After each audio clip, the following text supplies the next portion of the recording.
Why you should fail. Now, I know you're probably looking at the title and thinking, what? Why is Paul telling me that I should fail? Why is this guy telling me that I should fail?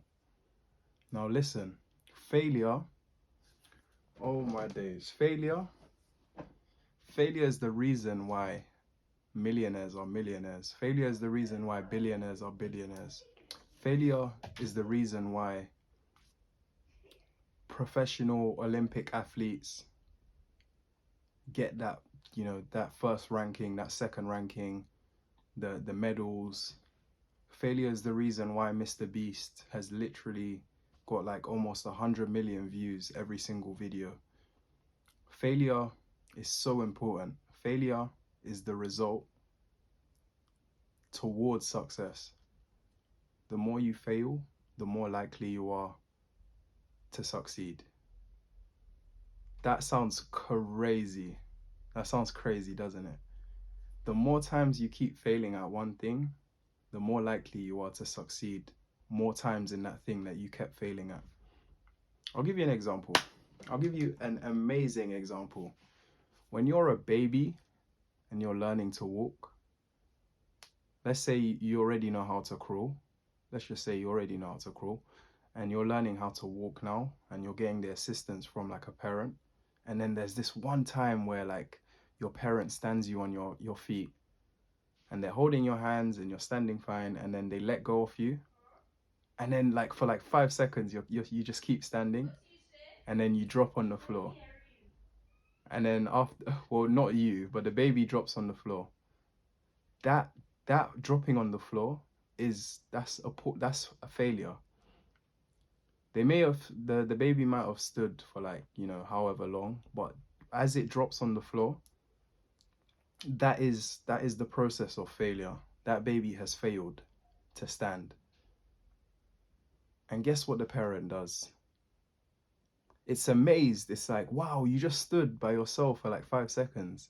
On my days, my baby can like literally stand like and then she goes and tells all her friends. And guess what? She keeps practicing that repetition of making you stand up.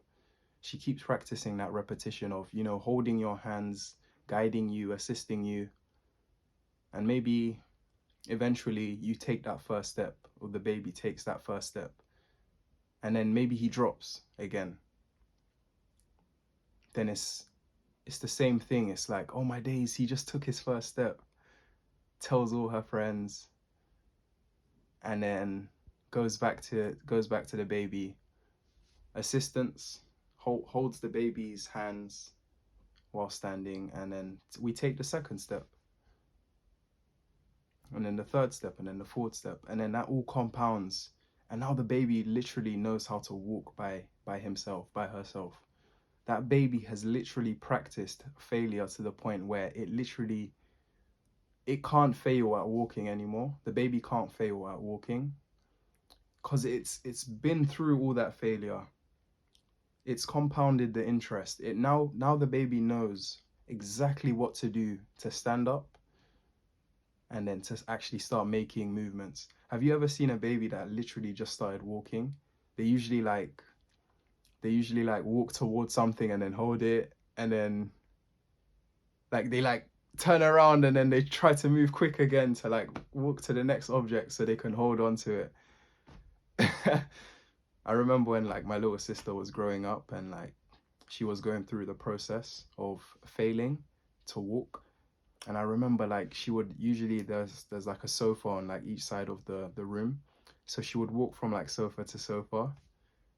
And then sometimes she'd drop on the floor and it'd be so funny. And it's so amazing. It's so amazing how it takes failing a lot at one thing to become successful at it. And let's just say, for example, if you succeed at something the first time you ever do it, the chance of you succeeding again, like unless you remember like exactly what you did, or if it's like something simple, but the likelihood of you succeeding again is so low because you probably just got lucky.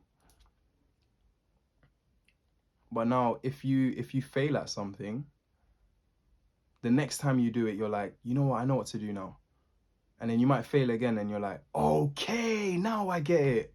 That's what I was meant to do. And then you still fail. And you're like, you know what, I failed, but I'm getting closer. And then you keep doing it until you get it.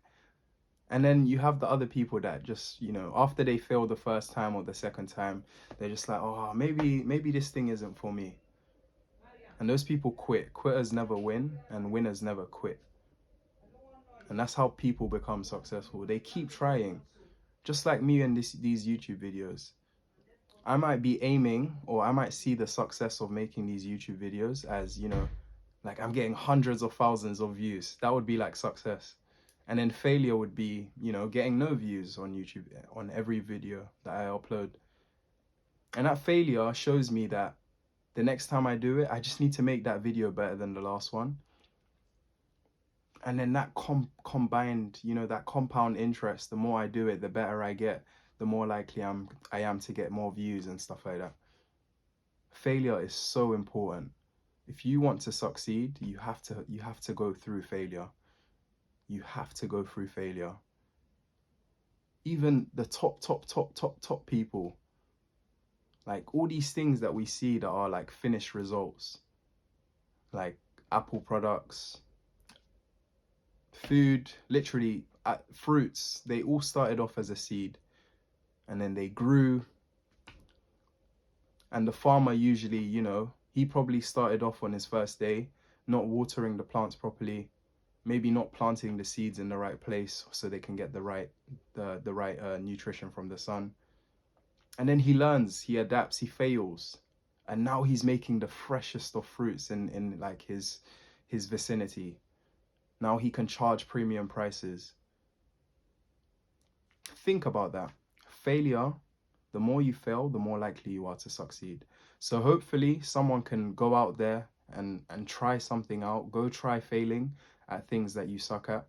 Go improve your skills. Like everything can be improved. Your eyesight, the more you practice improving your eyesight, eventually you realize, oh my days, like I'm actually seeing an improvement. Then you start seeing success, and then your vision starts improving. Wow. Your diet, you could fail multiple times eating fast food, and then one day you cook, and then maybe that meal you cooked didn't really taste that nice, or maybe it burnt, and you go fail again and buy the fast food again. But then the next day you try to cook that same meal again, whatever it may be, chicken, spinach, sweet potatoes, and then you make that meal again, and then this time it's like, oh my days, it's so nice.